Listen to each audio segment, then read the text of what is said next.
झोपड़े के द्वार पर बाप और बेटा दोनों एक बुझे हुए अलाव के सामने चुपचाप बैठे हुए थे और अंदर बेटे की जवान बीबी बुधिया प्रसव वेदना में पछाड़ खा रही थी। रह रहकर उसके मुंह से ऐसी दिल दहला देने वाली आवाज़ निकलती थी कि दोनों कलेजा थाम लेते थे। जाड़ों की रात थी, प्रकृति सन्नाटे में डूबी हुई, सारा गांव अंधकार में लय हो गया था। घीसू ने कहा, मालूम होता है बचेगी नहीं, सारा दिन दौड़ते हो गया, जा देख तो आ। माधव चिढ़कर बोला, मरना ही है तो जल्दी मर क्यों नहीं जाती, देख कर क्या करूं। तू बड़ा बेदर्द है बे, साल भर जिसके साथ सुख चैन से रहा उसी के साथ इतनी बेवफाई। तो मुझसे तो उसका तड़पना और हाथ पांव पटकना नहीं देखा जाता। चमारों का कुनबा था और सारे गांव में बदनाम। घीसू एक दिन काम करता तो 2-3 दिन आराम करता था। माधव इतना कामचोर था कि आधे घंटे काम करता तो घंटे भर चिलम पीता, इसलिए उन्हें कहीं मजदूरी नहीं मिलती थी। घर में मुट्ठी भर अनाज मौजूद हो तो उनके लिए काम करने की कसम थी। जब 2-4 फांके हो जाते तो घीसू पेड़ पर चढ़कर लकड़ियाँ तोड़ लाता और माधव बाजार में बेच लाता, और जब तक वह पैसे रहते दोनों इधर उधर मारे मारे फिरते। गांव में काम की कमी न थी।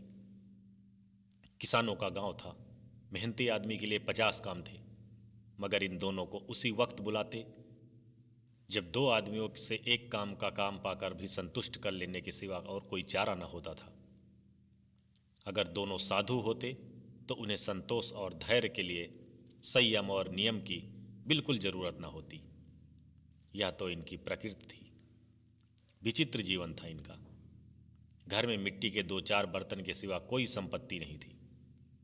फटे चीथड़ों से अपनी नग्नता को ढांके हुए जिए जाते थे। संसार की चिंताओं से मुक्त, कर्ज से लदे हुए थे। गालियां भी खाते, मार भी खाते, मगर कोई गम नहीं। दीन इतने की वसूली की बिल्कुल आशा न रहने पर भी लोग इन्हें कुछ न कुछ कर्ज दे ही देते थे। मटर आलू की फसल में दूसरों के खेतों से मटर या आलू उखाड़ लाते और भून भान कर खा लेते, या 10-5 ऊख उखाड़ लेते और रात को चूसते रहते।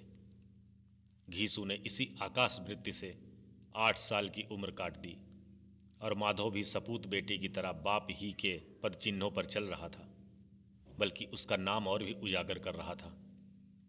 इस वक्त भी दोनों अलाव के सामने बैठकर आलू भून रहे थे जो किसी खेत से खोद लाए थे। घीसू की पत्नी का तो बहुत दिन पहले देहांत हो चुका था। माधव का ब्याह पिछले साल हुआ था। जब से यह औरत आई थी उसने इन खानदान में व्यवस्था की नींव डाली थी और इन दोनों बेगैरतों का 2 खच भरती रहती थी। जब से वह आई यह दोनों की और भी आलसी और आराम तलब हो गए थे, बल्कि कुछ अकड़ने भी लगे थे। कोई कार्य करने को बुलाता तो निर्व्याज भाव में दुगनी मजदूरी मांगते। वहीं औरत आज प्रसव वेदना से मर रही थी और यह दोनों इसी इंतजार में थे कि वह मर जाए तो आराम से सोए। घीसू ने आलू निकालकर छीलते हुए कहा, जाकर देख तो क्या दशा है उसकी। चुड़ैल सा फिसाद होगा और क्या, यहां तो ओझा भी 1 रुपया मांगता है। माधव को भय था कि वह कोठरी में गया तो घीसू आलूओं का बड़ा भाग साफ कर देगा। बोला, मुझे वहां जाते डर लगता है। डर किस बात का है, मैं तो यहां हूं ही, तू जाकर तो देख। मेरी औरत जब मरी थी तो मैं तो 3 दिन तक उसके पास से हिला तक नहीं था, और फिर मुझसे लजाएगी कि नहीं। जिसका कभी मुंह नहीं देखा आज उसका उघड़ा हुआ बदन देखूं, उसे तन की सुध भी तो नहीं होगी। मुझे देख लेगी तो खुलकर हाथ पांव भी न पटक सकेगी। मैं सोचता हूं कोई बाल बच्चा हो गया तो क्या होगा, सौंठ गुड़ तेल भी तो नहीं है घर में। सब कुछ आ जाएगा, भगवान दे तो। जो लोग अभी 1 पैसा नहीं दे रहे हैं वही कल बुलाकर रुपया देंगे। मेरे 9 लड़के हुए, घर में कभी कुछ ना था, मगर भगवान ने किसी न किसी तरह बेड़ा पार ही लगाया। जिस समाज में रात दिन मेहनत करने वालों की हालत उनकी हालत से कुछ बहुत अच्छी न थी, और किसानों के मुकाबले में वे लोग जो किसानों की दुर्बलता से लाभ उठाना जानते थे कहीं ज़्यादा संपन्न थे। वहाँ इस तरह की मनोवृत्ति का पैदा हो जाना कोई अचरज की बात न थी। हम तो कहेंगे घीसू किसानों से कहीं ज़्यादा विचारवान था और किसानों के विचार शून्य समूह में शामिल होने के बदले बैठकबाजों की कुसंगत मंडली में जा मिला था। हाँ, उसमें यह सख्त न थी कि बैठकबाजों के नियम और नीति का पालन करता, इसलिए वहाँ उसकी मंडली और लोगों के गांव के सरगना और मुखिया बने हुए थे। उस पर सारा गांव उंगली उठाता था।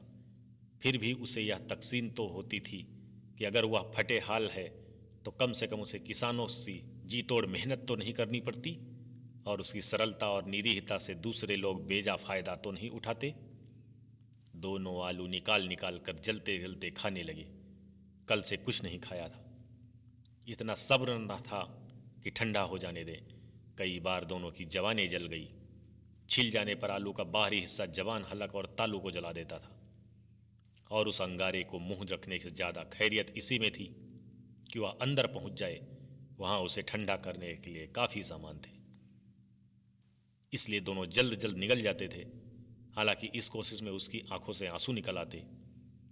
घीसू को उस वक्त ठाकुर की बारात याद आई जिसमें 20 साल पहले वो गया था। उस दावत में उसे जो तृप्ति मिली थी वह उसके जीवन में एक याद रखने लायक भी बात थी और आज भी उसकी याद ताजा थी। बोला वह भोज नहीं भूलता। तब से फिर उस तरह का खाना खाना और भरपेट खाना नहीं मिला। लड़की वालों ने सबको भरपेट पूरियां खिलाई, सबको छोटे बड़े सबको पूरियां खिलाई और असली घी की। अरे चटनी, रायता, 3 तरह के सूखे साग, एक रसेदार तरकारी, दही, चटनी, मिठाई। अब क्या बताऊं कि उस भोज में स्वाद क्या, वाह क्या स्वाद था। कोई रोक टोक नहीं, जो चीज चाहो मांगो, जितना चाहो खाओ। लोगों ने ऐसा खाया कि किसी से पानी न पिया गया। मगर परोसने वाले की पत्तल में गर्म गर्म गोल गोल सुवासित कचौरियां डाल देते थे। मना करते ही नहीं, और मना भी करो पत्तल पर हाथ रोके हुए, मगर फिर भी 1-2 दे ही जाते थे। परसने वालों का भी दिल क्या था। और जब सबने मुंह धो लिया तो पान इलायची भी मिली, मगर मुझे पान लेने की कहाँ सुध थी। खड़ा हुआ न जाता था। चटपट जाकर अपने कंबर पर लेट गया। ऐसा दिल दरिया उठाओ ठाकुर, वाह क्या पदार्थ खाए थे हमने। माधव मन ही मन इन पदार्थों का मजा लेते हुए कहा, अब हमें कोई ऐसा भोज नहीं खिलाता। अब कोई क्या खिलाएगा, वो जमाना दूसरा था।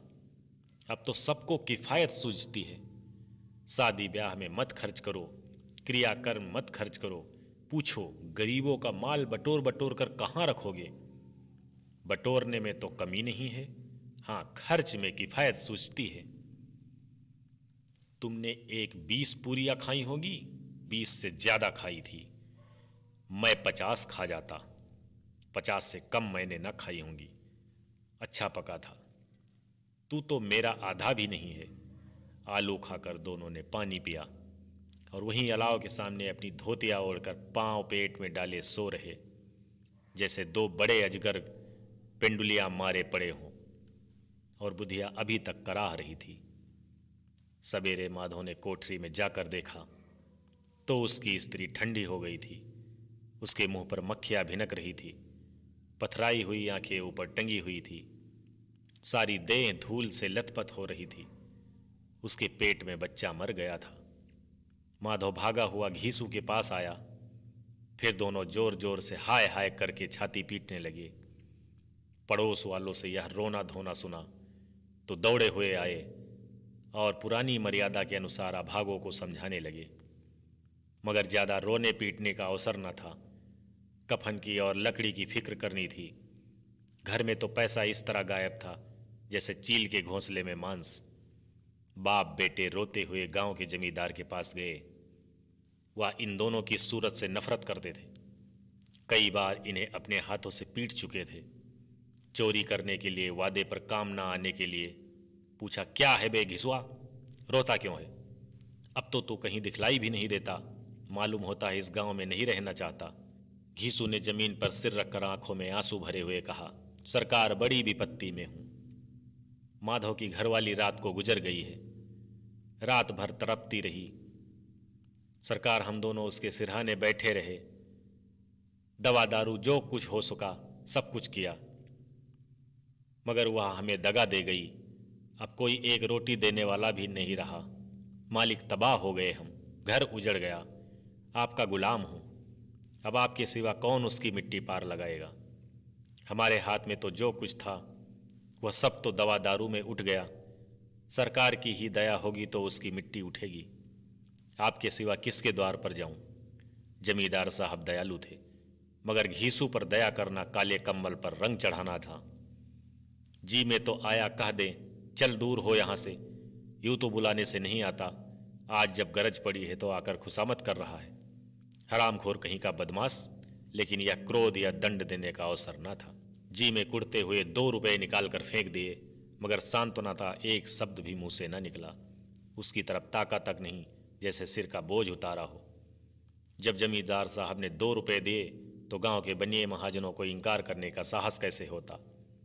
घीसू जमींदार के नाम का ढिंढोरा भी खूब पीटना जानता था। किसी ने 2 आने दिए, किसी ने 4 आने। 1 घंटे में घीसू के पास 5 रुपए की अच्छी खासी रकम जमा हो गई।